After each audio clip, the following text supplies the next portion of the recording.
At the Mississippi Arts and Entertainment Experience in Meridian, we believe in the power of the arts, storytelling, and education, just like Mississippi Public Broadcasting. MPB connects communities across the state with quality programs that inform, inspire, and engage. Their audience is loyal and appreciative of businesses that support public broadcasting, which makes underwriting on MPB a smart investment. Join us in supporting MPB. Learn more at mpbfoundation.org. Hatred destroys the one who hates. The others that you hated go on about their business, care less. So the legacy of Medgar Evers is an understanding of our own humanity and of our own responsibility of seeing that in other people. He is written out of history. He's just not included as Malcolm and Martin. To me, it's the 3 M's, and Medgar is right up there at the lead. Everlasting, Life and Legacy of Medgar Evers. Watch now on MPB Passport. Visit mpbonline.org for more.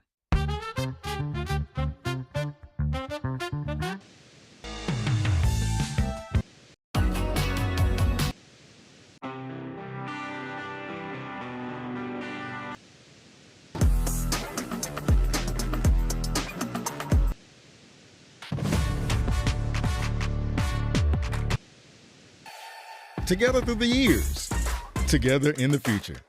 MPB, your stories, our mission.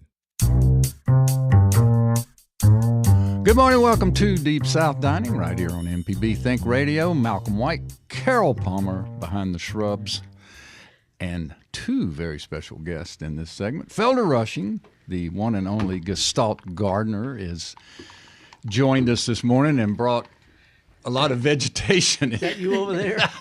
Vegetation into the... I can barely see you from behind the lettuce. And Taiwo Gaynor, who is the Chief Content Officer for all of MPB. And we're delighted to have you two gentlemen join us for a coffee shop this morning. Carol? Thank you.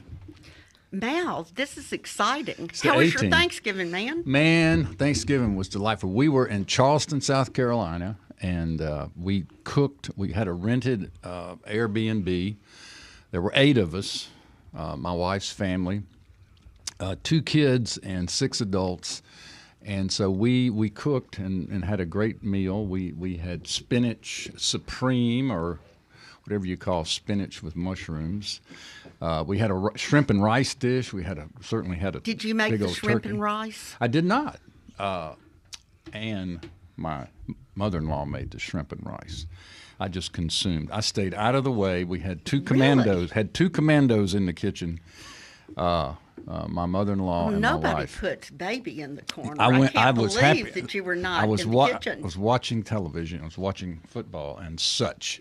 But anyway, I had a great Thanksgiving weekend in Charleston, South Carolina. We had some great eats and some good times there. What about you? What'd you do? Went to my stepdaughter Susan Amaro's house. This was the first time in 12 years that I did not cook for 30 people. So wow, it was for really the brigade. lovely. I can get used to it. And what it was was your... absolutely divine. I only contributed oyster dressing. Oh, yes. But it's good to just contribute one thing sometimes. And what was your favorite dish? Or not so much favorite. What was your surprise dish? What dish kept you coming back for more? The shrimp and rice got me back 3 times. It was, for me, it was the sweet potatoes, which sounds kind of pedestrian, but hey, everybody kept volunteering to make sweet potatoes on the family text. What will you bring? Sweet potatoes. And Susan would say, no, I'm making sweet potatoes because my son Alex likes my sweet potatoes. So one by one, everybody offered. And her sweet potatoes were absolutely delicious. They were really light and fluffy. It was different. Sometimes it's the simple things that are the very best.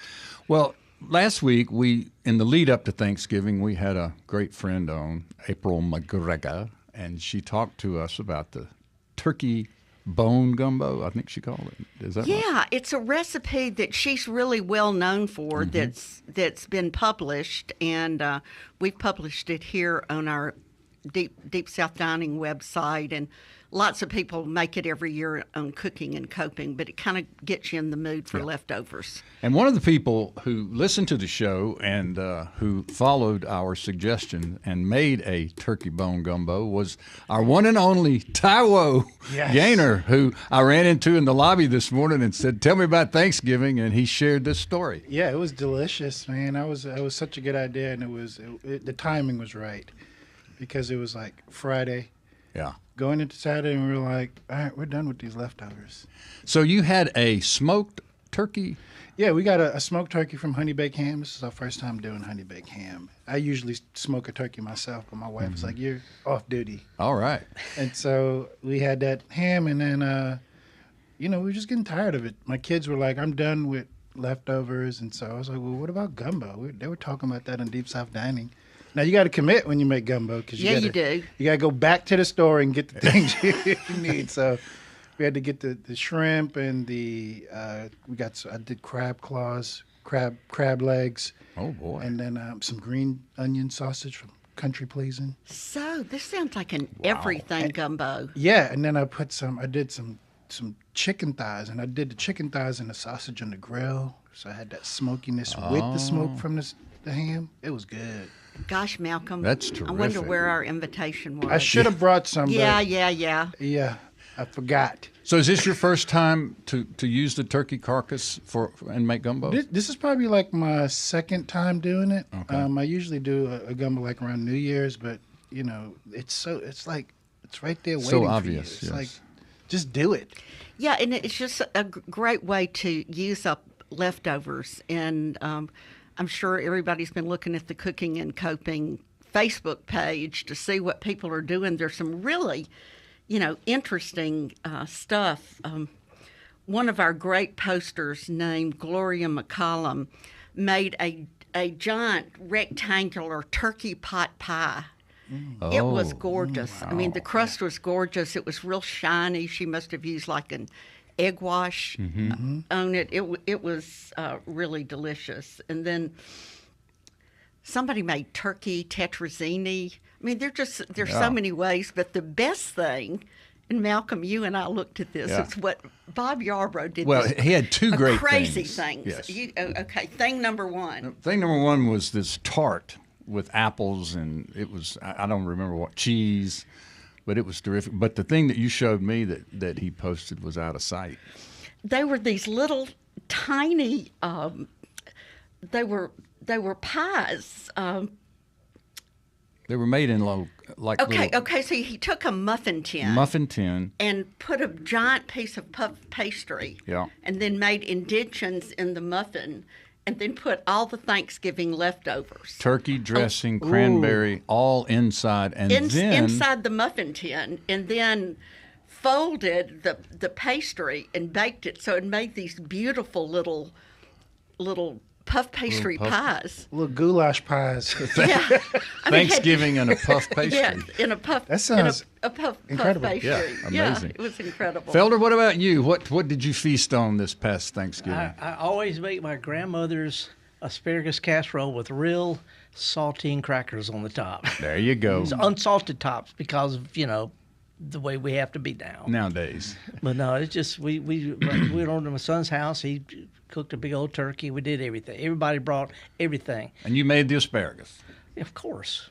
I mean, out of a can. Come on. I mean, Carol, It was your grandmother's. I know it's the time for cans. Velveeta cheese. I mean, come on. It is time for Break it cans. down. Listen. I mean, we're getting real here. This is the way I was raised. Our friend Elizabeth High School, who's a great cookbook author, television personality, she calls it can of. She'll just say, just put a can of in there. Yeah, it could be celery, mushrooms. Cream of mushroom soup. Chicken. Can-o. Yeah, celery. So where was your grandmama from? Oh, she was from McComb, Pike County. Okay. We've been down there since the 1700s, and Velveeta was a good thing. Yeah. Cheese product. You bet. Now, how'd y'all get from Macomb to the Delta? Well, she married a guy from the Delta. I got you. They moved up to about 100 years or so ago. Mm-hmm. And we've been there ever since. Of course, I haven't been. I go back there every now and then just because I'm a tamale.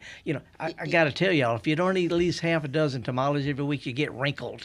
So I'm trying to stay juicy. Taiwo, where do you hail from? Where are you? Originally from Brooklyn, New York. Wow. But I've been in Mississippi long enough to be a Mississippian. Yeah. So you were raised in the city? I was raised in the city, and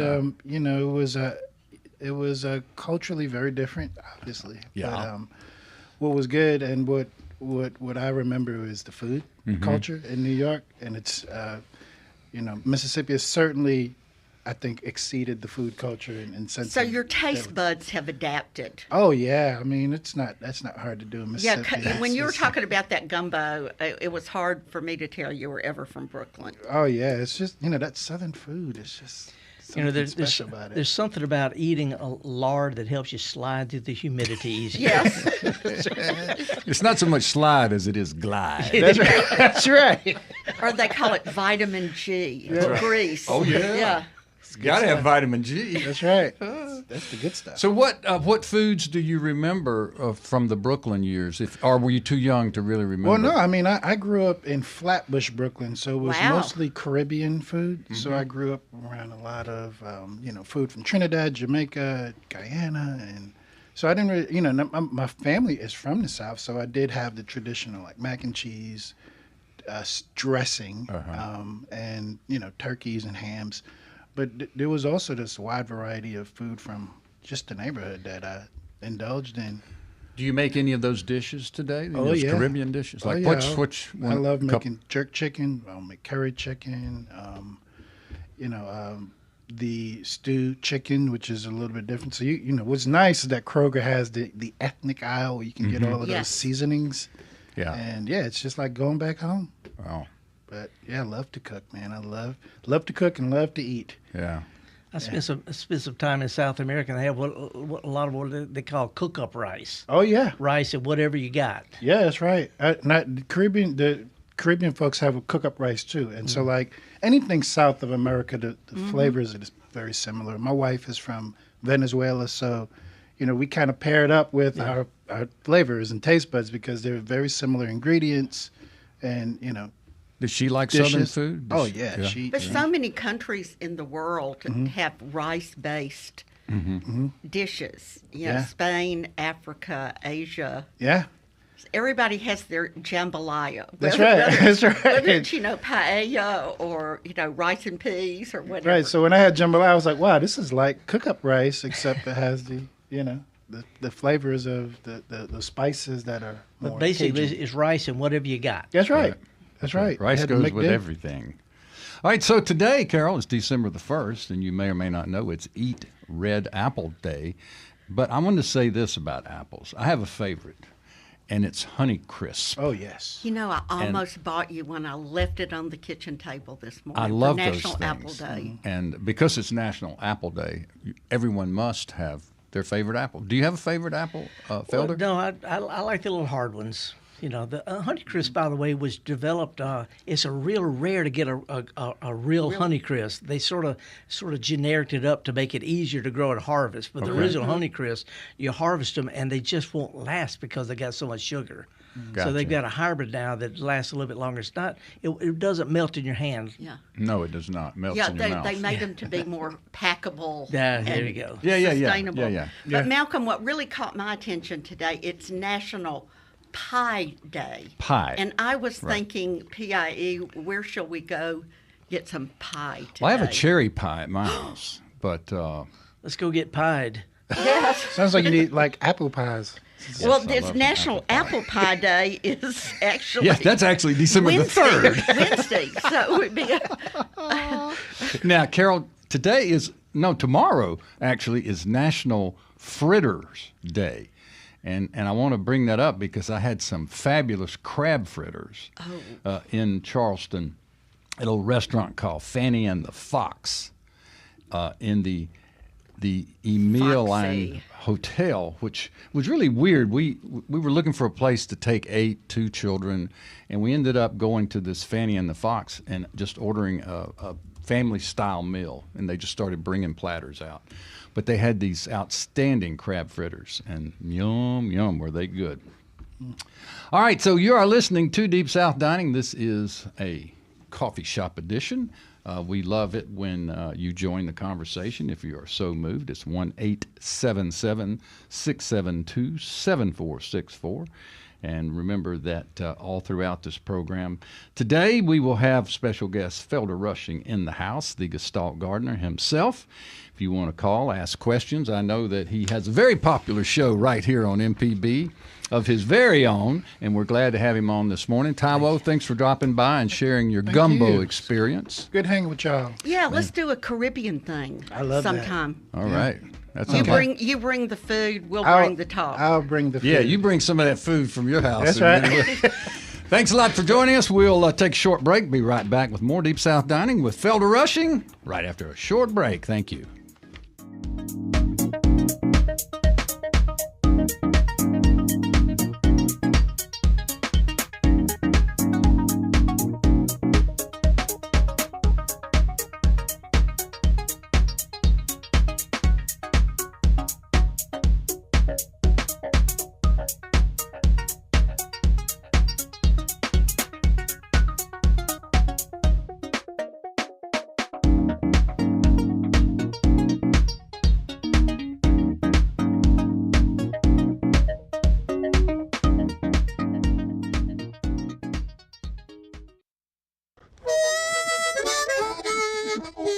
Hi, ladies and gentlemen. My name is Bobby Rush.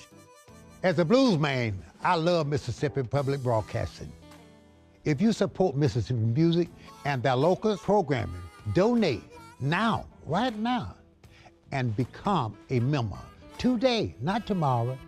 Thank you, thank you, thank you. Doesn't matter how big or small, but we prefer big. Thank you very much. Mississippi is a place of deep roots where every story matters and every voice can be heard. At MPB, we stand with our local communities, bringing you the voices of those who shape our state through local programming that reflects our culture across small towns to big cities, from the Delta to the coast. We tell the stories that define us, from the music that carries our voices to the leaders who inspire change. MPB brings you the heart of Mississippi, celebrating Mississippi one story at a time. MPB, your stories, our mission. Everlasting, the Legacy Podcast, is a companion podcast to Mississippi Public Broadcasting's documentary Everlasting, Life and Legacy of McGreger.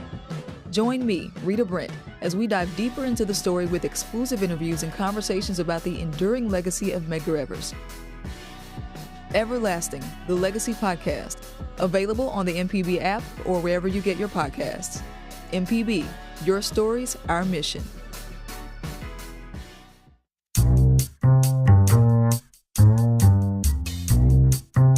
Welcome back to Deep South Dining on MPB Think Radio. Malcolm White, Carol Palmer, and our very special guest, Felder Rushing, is in the house. Welcome. Good to be with you guys. Yeah, man, it's great. Good to see everybody here. Let's get the band back together. You know, I got to say, I've known you guys. I'll tell you how long. My first book came out in 1986. We did a book signing at Howlin' Miles where I cooked chili. Wow, I cooked chili about for everybody. And when you had the Everyday Gourmet there in Fondren, you had Rosalind Creasy, who was probably the greatest garden food writer in the country. And we had her pot up a bunch of herbs and a tire. And this was like 1982. Long time ago. People Man, you will guys know are how old. old we are. Yeah. Now, Felder, what do we have here before us? You've brought a lot of vegetation into the studio. You know, I'm gone a lot. I live overseas half the year, and so I can only plant stuff really in the fall and the spring. So I have to plant stuff in the fall that will go over the winter into the spring, and I like to grow things in containers. And in this case, I've got a collection of recycled stuff from my grandmother's kitchen where I plant food that are pretty to look at. You know, like I've got this kitchen where she washed dishes in there. I've got 3 kinds of lettuce and mustard, and I think it's pretty. And when I'm tired of looking at it, I can eat it. Yeah. And here I've got her old colander. Talk about good drainage. Yeah, I love that. And you have a little tiny baby bottle tree. Well, I tend to accessorize. I like. But I've got parsley and rosemary. I've got basil, which will freeze soon. I've got oregano and sage, chives. All in. It's just like a bouquet of flowers, but I can eat them. And how long will these last? Oh, these will last all winter long. Well, the basil will freeze. Okay, but the rest do you of put it will all be of this outside or inside? Oh, it's out in the front yard. Out in the yard. Yeah. So this is all outside in pots. Yeah. See, I live in a little cabin. It ain't but 300 square feet. Yeah. There's no room for flowers. I've seen it. And then over there, I've got another container that actually is, I think they call them chamber pots now. Yeah.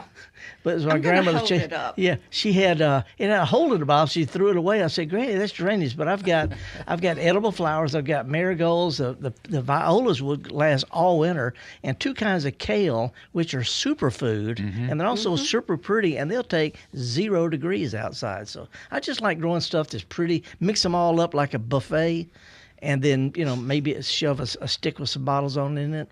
And then, like I say, when I'm ready to cook, I just go out and snip stuff off my little garden. We can have a salad right now. We could. It smells good in here. It does. Yeah, it does. I was amused talking to you before the show because you were living in England half a year, and you said when you give talks, you have to say oregano. Oregano and tomato. Yes. They don't know about mater sandwiches. Oregano. Yeah, oregano. But it's all good. We still cook it the same. And I go oregano on the back of my truck. Matter of fact, if we could put up a picture here, I've got a picture of the 2 of y'all outside with my truck. Let's see if we got that. See if they can call that up. Where are we? Come on. Oh no, we didn't get that photo, Felder. Later. Okay. Come through. Well, how about the picture of just the truck? With the garden in it. Should have it up there someplace. There we go. That we can do. And I've got a big rosemary. I've got oregano. I've got parsley, chives. There's a kale up at the top. What's the yellow? It's a golden privet. I put it there because the truck is John Deere green and need a little splash of yellow. Yep. But I could eat roadkill if I need to. Yeah. And people say, "You drive that?" I said, "Yeah, thousands of miles a year." So I've had plants that'll take heat, they'll take drought, and they'll take 81 miles an hour. Oh, your truck will go 81? According to an official document from the Louisiana Highway Patrol. Ah. I told him I was trying to keep bugs off my oregano, and he didn't go with that. Well, you mispronounced it. Yeah, but the whole idea is to grow things. First of all, just grow stuff. If you don't have room for a garden, if you got a big garden, don't feel like gardening, grow stuff in containers. Anything that'll hold some dirt. Matter of fact, if we could put up picture number 2 here, I've got galvanized containers in my back garden. In my front garden. Oh, those are those wild... yeah, they're just horse troughs. Yeah. Yes. And so I don't even have to bend over. They look kind of raised up. So are they raised up off the ground? Yeah, I did that to keep it from rotting my deck. I just got some rocks so up like under bricks or rocks? Okay. I didn't know if it was for drainage or just but for rock. those are just big pots, though. Yeah. And it's more of a concept. Then when I started growing stuff in my truck, it was because I got tired of people whining. I can't garden. I don't have a place to garden. Look, I grow stuff in the back of a truck. If I can do this, you could do that. And so anyway, and we grow stuff in the herb garden. Carol, when we first started, working together, you had the most incredible herb sale every year. Ed Nichols. Because we couldn't buy fresh herbs. In Jackson. Yeah. And so that's unbelievable now when you can go to the grocery store. But we would have growers come in, and then Ed Nichols, our good friend, who's sadly no longer with us, from Elephant Valley Farms. Yep. And, I was telling somebody about this the other day because they were talking about my nail gardens. And we took all the proceeds of those sales and gave them to my nail gardens. I mean, thousands and thousands of dollars. The first year or two, you helped fund the herb garden at the Ag Museum. At the Ag Museum, and once matter of fact, I've got some pictures here. Picture and number actually, 4. I think you were the one that helped us decide the gardens, that we were going to help. That's at the Ag Museum. That's just a little 4-foot by 8-foot garden. And look at all the stuff in there, the different kales, the lettuces, the parsley or rosemary.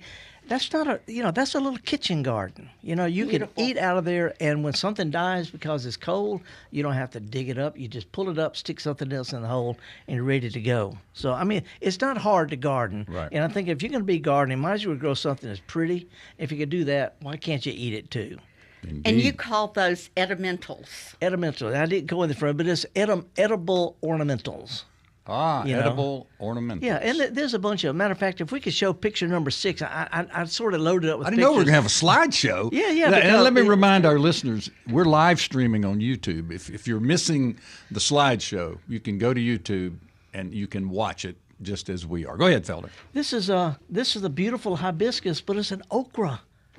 If you're going to grow okra, might as well be a pretty one. This is one called burgundy, go dogs. But, it's a beautiful plant, and you can grow it as a regular flower, and it's really tough. And then picture number 7, which is something you mentioned, Ed Nichols used to have elephant garlic.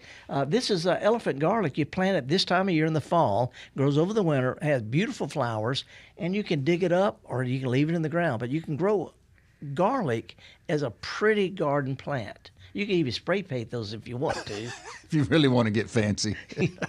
So anyway, the whole idea is to grow things that are pretty, and you can eat, and they're good for pollinators. That's good, if you grow them organically. Gardening is a big tent, and I'm just in favor of people growing stuff in their flower beds or in containers or in the back of a truck if you want to, or a colander, anything that's pretty. And you can do it all year long. Carol, we grow right in the middle of the winter here because we're in the South. I grow my kitchen garden outside all year long. But I've been learning things from Malcolm, some pretty crazy, and had some great experiences. No. But one I've learned a lot of cooking things from Malcolm. But one thing I love is when a recipe. Like it might call for rosemary and thyme and flat leaf parsley. So I go cut rosemary, thyme, and flat leaf parsley.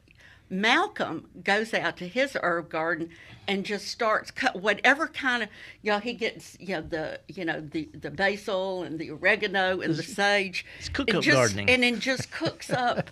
And so I've started doing that. It's really improved. In fact, I thought about it. On Wednesday, I did Ina Garden's that herb roasted turkey breast that we like so much. We love it. And I had every kind of herb in my pots. You put the herb voodoo on it. I did. I put the voodoo. Another advantage of growing things in containers, you can start. A lot of people, kids gardening. Right. Kids don't have the patience. We're gonna plant sunflowers. No, those aren't those are seeds. It's gonna take forever. They're gonna grow up before the sunflowers. But if you put some culinary herbs in a pot, kids do. Some oregano, some rosemary, maybe some basil in the summertime. Then they can grow those, and they're ready to go, Carol. They don't have to wait for anything. Right. And then you tell kids, Java, his our producer for Gestalt Gardener, he's got a little garden. He sends his kids out, go get some oregano. And they go out and they snip stuff, and they have ownership in their food. Instant gratification. The herbs in containers are the easiest way, not only for older folks like me, don't feel like, when I bend over to see sparkly things, so I have to grow in containers. So, but it's easier to grow stuff in containers. But with children, or if you have a patio, or, you live in an apartment, you can do this. And you may not save the world, but you feel pretty dang smug. Yep. And everybody's got a colander. And that colander pot, that's just the best looking garden I've seen. Well, it's the old floral design. You put something spiky, something roundy, something frilly. And by the way, when I say spiky, roundy, frilly, I hope that's not something nasty in American Sign Language. No. And by the way, notice my fingernails. Very nice. Blue fingernails. My Grandpa. 5-year-old granddaughter. She painted my fingernails, and I'm okay with it. Might as well be. Yeah. Hey, why Carol, not? you remember recently we had our friend Michael W. Twitty on for a conversation? Well, he will be on the Splendid Table coming up, Great. a show that we have long supported and love. It comes on at 11 a.m. on MPB Think Radio. But Friday, December the 5th, that particular day, Friday, December 5th, they will feature Michael W. Twitty and his new book, Recipes from the American South. And then Frances talks with the host of the Emmy award-winning PBS documentary Finding Edna Lewis. So there's Yes. a back-to-back double we've hit. got to watch that too. Yeah, those are both great programs. Again, Friday, December the 5th, right here on MPB Think Radio. Hey, talking about public radio and NPR, I sent you this thing that just popped up on my feed that said yesterday, this was from PBS, it's National Mississippi Day. Whoa! We'll take our mud pie with the side of hush puppies, please. Yeah, you sent me that. I didn't know what it was. These were the things. They have this beautiful graphic with, it looks like the Memphis Bridge. I don't know what that is. But so the foods they've identified of Mississippi are Mississippi mud pie, blueberries, right, deviled eggs. Or as or Tim dressed. Pierce says, dressed eggs. Where he grew up in Boonville, they couldn't say the devil. So dressed eggs. I understand, brother. Yes. I understand. Catfish and hush puppies. Yeah. Sweet potatoes. Yeah. And pompano. That's Pompano. kind of odd. What's a pompano? It's a It's fish. a fish. It's a Gulf fish. It's a Gulf I'm from the fish. Delta. And it's Catfish. it's actually made famous by the Delta because the train that used to go from Greenwood, I think it still goes Greenwood to New Orleans. Yes. This is the story I've heard. It goes a lot of pompano in New Orleans, very seasonal. And one of the cotton factors, I think it was Mr. Gregory, would bring pompano back on the train. He had eaten it in New Orleans. So the Delta Italian restaurants, Lusco's and Gardina's, were famous for serving pompano. And did they Hey, put? you learned it here. I learned it here. Did they do the bag? No. Or are they just no, broiled? No. And in fact, I think pompano season's coming up in January. And I they migrate, I cook 'em Felder. whole. They run up and down Okay. the coast, and people fish, catch them. They're sort of like a flatfish. Yeah, it's flat. It's a Yeah. flatfish. I'm Anyway. showing Felder. That just looks like a brim to me. Big old brim. Now we do plenty of brim too. But so that's what PBS thinks of. That's what they think of Mississippi when they foods. think of us. Yeah. That's really, really And then they interesting. ask what do other people think. And so there are were there- comments Okay. and a lot of grits, shrimp and grits, stuff like that. Have we got time for me to mention something about eating around the neighborhood? Yes, indeed. That's what we want to hear from you. Urban foraging, there's a saying in England, when you're hungry, I don't eat that. They say hunger is the best sauce. No matter how hungry you are, anything is going to taste good. But anyway, you can walk around the neighborhood and, people don't realize that Eleagnus, which is a big old shrub, it's got edible fruit. We've got honeysuckle, kudzu, all parts are edible. Redbud flowers, daylilies, orange daylily that you see in every ditch bank, that's been grown for thousands of years as food. Daylilies. The orange daylilies, the same vitamin as broccoli. And it sort of tastes like a raw squash, unless you sort of saute them a little bit. Sauteed daylily smell. Sounds good. Yeah. Can you stuff them? Yeah. Like squash blossoms? Yeah, well, you could eat the daylily. You could pluck out the little frilly things in there, put it down in a compote, some ice cream, sprinkle some rose petals on top. Boy. So anyway, there's a whole, end of the yard. You can eat chickweed, henbit, purslane. There's all sorts of stuff out there in the neighborhood. One of my favorites is an ornamental plant that people don't think about. It's a type of persimmon. Matter of fact, I've got a picture of it someplace. If they could put it up there, a picture of a persimmon tree that grows in my neighborhood. I don't even know what it might be picture number 9 or 10. But anyway. We're losing track here. Yeah, but we have an ornamental persimmon that's from Asia. There you go. That is as big as your fist, and you can eat them right off the tree like an apple. Wow. And people don't think about planting stuff in the yard. What are they called? Fuju? That particular one is Fuyu Yaki. It doesn't have seeds in it, and you can eat them right. They're not astringent, but they're gorgeous plants in the landscape. So we don't have to think about blueberries and muscadines and figs and stuff. There's a lot of stuff you can grow in the yard, and when you're tired of looking at it, you can eat it. We had a persimmon tree in my grandmother. The native one or white. the big one? The native one. one. The one that makes your mouth pucker. Yeah. Yes, until it got ripe, and then you would eat it. But I remember my uncle hated it. He always was cursing the persimmon tree. I hate that tree. I hate that. I was like, why do you? Because we used to love it. Yeah. We would take them and use them as rocks and throw them at each other. Of course, we're guys. But my uncle, he hated it because they attracted bees. Yep. And there was a swarm around it in the late summer. A lot of people, when they think about planting a muscadine over their arbor, they forget that means they're bringing yellow jackets just in time for fall. But anyway. I haven't had a persimmon this year. Sherry Lucas. Sherry Lucas has been our vendor for years. Persimmon fairy, and would drop. It may have to get her on. Persimmons, yeah, we Bring need her to. on. But We'll do a whole last show year, about persimmons. she gave me a whole bunch. So I tried to make some persimmon things, and I made persimmon bread. It was like a banana bread or something like that, and you just didn't get. I mean, it was a lot. Much ado about nothing. It didn't come. Wasn't much happening. The flavor didn't really come through, and I posted that, and some other people said, "Yeah, I've tried to make persimmon cake, and it's just better just to eat them." Okay. Nothing a little ketchup won't fix. But all the camellia, all the tea in China comes from the leaf of a camellia, which are growing in our yards. Is that right? Camellia. There's a specific one called Camellia sinensis. It's got little small flowers, but you can grow a camellia in your yard and make all the tea you want in your garden. So anyway, I appreciate that. Sharing stuff about growing things that are pretty, mixing them up, and see when you mix stuff up in a pot like this, if something dies, nobody can tell. Yeah. Hey, back to camellias. Yeah. I just want to make sure I heard this right. Camellia sinensis. So we can make tea out of our camellia bushes. Yes, the one that makes the best tea, they have japonica with the big flowers, and the sasanquas. There's one called sinensis, has little small pale yellow or white flowers or pink flowers this time of year. And I grow one at the Ag Museum. It grows perfectly well, and all the tea in China is made from the leaves for that. We got tea growers down in South Mississippi. Yeah. They grow camellia out in fields and just treat it like hedges. And then they dry them and make...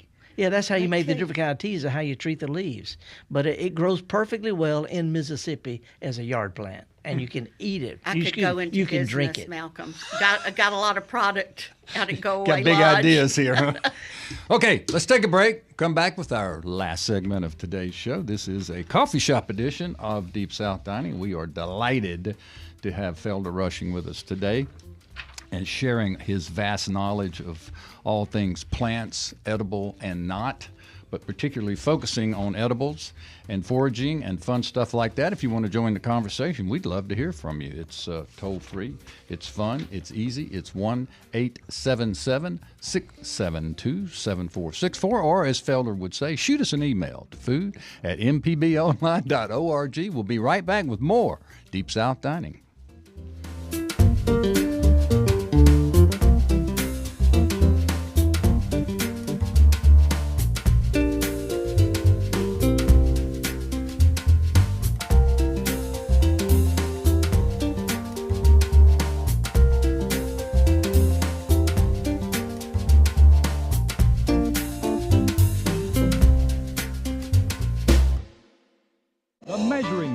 Since 1970, MPB has been enriching the lives of Mississippians. Everything we do gives us the chance to grow and learn. With your support, we are always there whenever and wherever you need us. Together through the years, together in the future. Please consider making a donation at mpbfoundation.org. MPB, your stories, our mission. Everlasting, the Legacy Podcast, is a companion podcast to Mississippi Public Broadcasting's documentary Everlasting, Life and Legacy of McGreger. Join me, Rita Brent, as we dive deeper into the story with exclusive interviews and conversations about the enduring legacy of McGreger. Everlasting, the Legacy Podcast, available on the MPB app or wherever you get your podcasts. MPB, your stories, our mission.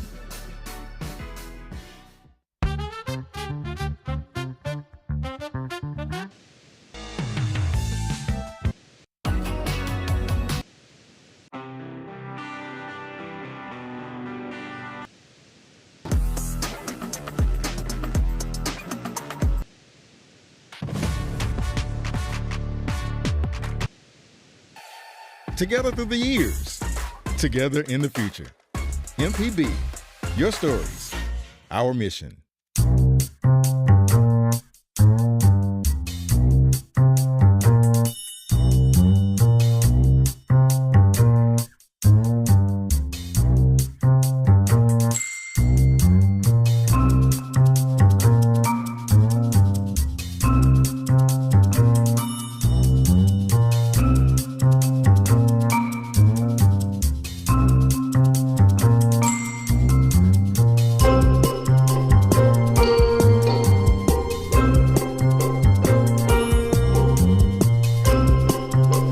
Back to Deep South Dining right here on MPB Think Radio. Carol Palmer, Malcolm White, and our special guest, Felder Rushing. Ooh, yeah. The Gestalt Gardener. Yep. Yeah, somebody, y'all have known each other long enough to know when I'm saying this. I've given a talk in Mobile, and somebody came and said, Felder, you don't look like I thought you would. I said, every time I look in the mirror, I think the same thing. Who is that old man? Yep, that's right. Hey, Mal. Yeah. We just got a text from our good buddy, Charlie Reeves. Oh, Charlie. Yes. Hello, Charlie. Charlie. And he said Asian persimmons make great persimmon and ginger jam. And, you know, that makes sense. Ginger would really perk up. And ginger grows in Mississippi in a Does garden. it? Yeah, it's got a beautiful flower. Oh, the flowers are gorgeous. Yeah. How long does it take the ginger root to mature to where you can harvest First year. One time? Yeah. You mean we can take our ginger out of the refrigerator and go plant it? Sprouts up, grows all, you know, anytime you want some, just dig a piece of it up because it spreads like little fingers in the ground. My grandson and I decapitated a pineapple, and we rooted it, and then I planted it in a pot out in my backyard, and it had a pretty good season last year, and then it got cold and it died, and then it came back. Lucky. I was just going to ask you, is that peculiar, or is that the way it's going to be? I'm not saying peculiar because, like I say, gardening is a big tent. And no matter what I say, I don't care what I say because I'm university, blah, blah, blah, blah, blah, I've written all these books and all. Aunt Mamie's going to come and say, you don't know what you're talking about. I've been doing that for you. So when I say pineapple will not live outside, Malcolm says, well, my grandsons did. Yeah. Well, no, I'm with you. I think I got lucky. You did. It's a tropical plant. This year I'm going to put it in a little. Just keep it in a pot. Yeah, I'm going to keep it in a pot, but I'm going to move it in so it doesn't freeze and see if I can get a third year out of it. What year do you think it would make a fruit? Well, usually the second or third year. Okay. Because it's not really a fruit; it's a flower. Of course. Yeah. And you heard it here. That's right. By the way, tomato. Yes. Wisdom says tomato is a berry. Okay? Wisdom. Yeah, wisdom says a tomato is a fruit. No, that's knowledge. Wisdom is knowing you don't put it in a fruit salad. Philosophy is, does that mean that ketchup is a tomato Slurpee? That's deep, Felder. Okay, it's deep South. Really deep. Y'all said deep South dining. Deep South. Tomato juice is a tomato slurry. Wow. Ketchup. Excuse me. Ketchup. Ketchup. Yeah. All right, I've got a couple of callers. We'll take those and we'll get back to Felder Rushing, and we'll even ask Felder to weigh in on some of this. Mikey from Mobile is calling in honor of Pie Day. Hello, Mikey. How's everything in Mobile? Things are going great. I'm a little jealous of you, Malcolm, because I've been reading a Greek cookbook. Greek cookery cookbook. Greek, okay. So amazing. And I know your wife is, does a lot of great cooking. That's why I'm jealous of you, okay?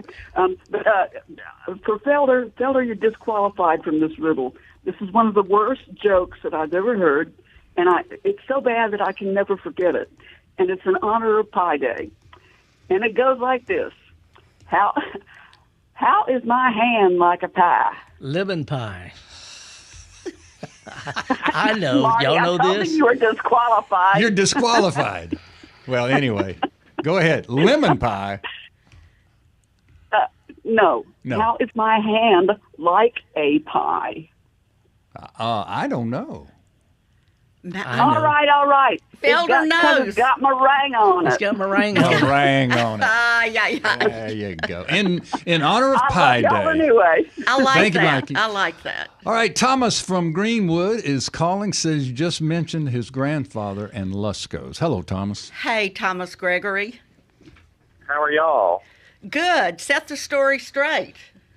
Well, it was my great-great-grandfather, Thomas Reeves Gregory. He was a cotton man in Greenwood and had been down to New Orleans and tasted pompano and brought a mess back and gave it to Mrs. Gorey, who was the proprietor at Lusco's at the time, and she cooked it and served it with what became her signature fish sauce, and they all agreed that it was the best thing they ever had, and so they were able to convince them to add pompano to the menu permanently. And they helped her, the way the story goes, sort of find a source for it, and it's been one of Lusco's signature dishes ever since.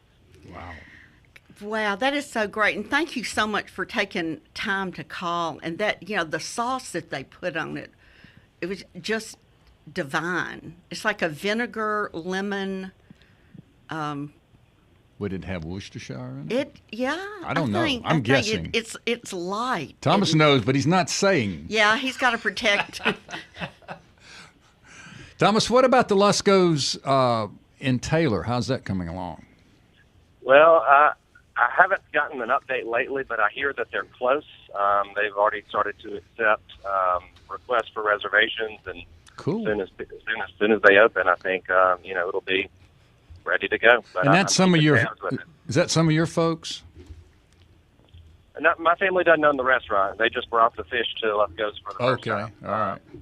The Pinkston family in Greenwood had it for years, and it's their grandson that's opening the version in Taylor. Got it.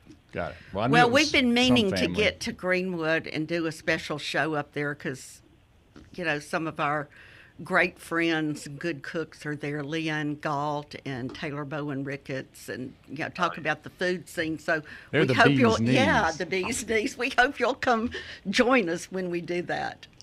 Would love to join you. They're two of my friends as well. So y'all come to Greenwood anytime. We'd love to have you. Thanks, Thomas. Thank you for listening, and thank you for calling this morning and setting the record straight on how pompano came to the Mississippi Delta. It's a beautiful thing.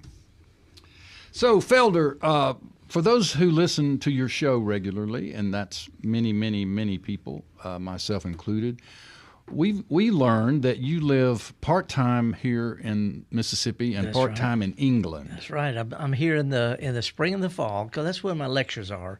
I'm there in the winter and the summer. Mm-hmm. Because have you been here in the summertime? Yes. I'm out of here. By the way, when I'm in England, they find out from Mississippi. They always say, "Have you ever been to the Delta?" And I'm thinking, I flunked out of Mississippi Delta Junior College. You don't get more Delta than flunking out of Mohead. Go ahead, Mohead. I'm a retired associate professor from State, but I flunked out of Mohead. Or as they call it, Harvard on the highway. Yeah. You don't flunk out of Mohead for being dumb because they'll work with you. I partied out of Mohead. Yeah. Or USC, the University of Sunflower County. Yep, born and raised in Sunflower County. Yeah, well, tell us a little bit about what we would maybe refer to as the pub life or the pub food, cuisine. I'm sure there are many kinds of restaurants where you are. Am I right? Locate yourself for people. They got McDonald's and Kentucky Fried, But in general, England's an old place. And the pubs were the only place that were heated, and after work people go to the pub to meet with their friends and family, have a pint, and the food is just pub food, just like you'd find in a honky-tonk type bar. Good food. Matter of fact, people say it doesn't taste that good because they don't put salt on everything. You put salt on it, it tastes just like American. But, the food is perfectly fine. But a pub, typically is dark, it's low, and they keep it heated. So that's their fireplace traditionally. A lot of fire. I mean, seriously. And I do a lot of walking across the moors, and there's pubs everywhere. But it's a place where people get together. And, there's no fights. People have dogs wandering around. It's just a normal place for people to gather before they go home because it's dark. It's snowing right now in our little village in Lancashire. Wow. And it gets dark at 4:30 in the afternoon, doesn't lighten up till 10 in the morning because they're on the same latitude as Nova Scotia. But anyway, it's just a place for people to get together for what they call Gemütlichkeit, good cheer. Okay. A little good cheer. And I guess it goes without saying that gardening is vastly different in England than it is back here. Well, they don't try to shoehorn in stuff from Florida or California. If it doesn't grow in England, they don't sell it at garden centers. And England will fit inside Mississippi. People don't realize that. And it always cools down at night, even though it gets kind of warm in the day in the summertime. But basically, they figure out what grows well there. It's like if we can only grow stuff from Mississippi, we would end up growing a lot of really cool stuff that we'd share with each other. So it's mostly just people find out what does well and they mix them all together. And and of course they don't have to deal with snakes, with the heat, with the humidity, all that kind of stuff. So they got a good climate. And and they have that ocean breeze too. The Gulf Stream goes around there. It actually is colder in Mississippi than it is in northern England. Because of the Gulf Stream? Because of the Gulf Stream. Yeah. They don't have a lot of ice. They have fog and snow because it's, sticking up, out of the warm water. But, and the plants, a lot of people think the flowers look good. Y'all been to Ireland, how everything is all punched up. Yep. They're not better gardeners. The angle of the sun is such a low angle that it makes certain colors like blues and yellows and greens, the colors pop visually just because of the angle of the sun. Yeah. Oh, Malcolm and I have traveled together with a couple of other buddies to Ireland. We spent about 10 days or 2 weeks listening up and down the West Coast, listening to music. And then I bet you heard some Scotland. Mississippi stuff too. Yeah, well, there's a lot of connection between, especially the Appalachian music and that. But the pub food. I love a ploughman's lunch. That's my favorite. Bread, cheese, and pickle, and a little chutney on it. Yep. But we still laugh about the Irish breakfast and the English breakfast.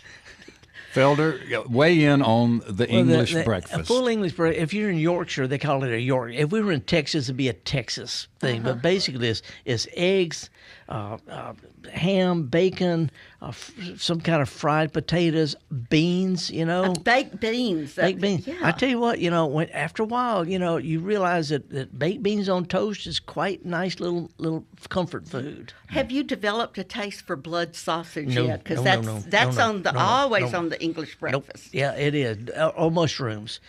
I don't eat sorry guys, I don't eat mushrooms. Matter of fact, somebody asked me if I had what my last meal would be. If I had, I said plate of mushrooms because I've always been afraid to eat them. Yeah. You don't eat mushrooms at all? I don't. No. Wow. I take pictures of them. I think they're pretty, but nope, they're old mushroom hunters and bold mushroom hunters, but there are no old, bold mushroom hunters. Well, I'm talking about the ones you buy in a store. I just, it's just a mouthfeel thing. Just a mouthfeel thing. Right. Give me a hush puppy with some ketchup on it. Oh my gosh, the show ended.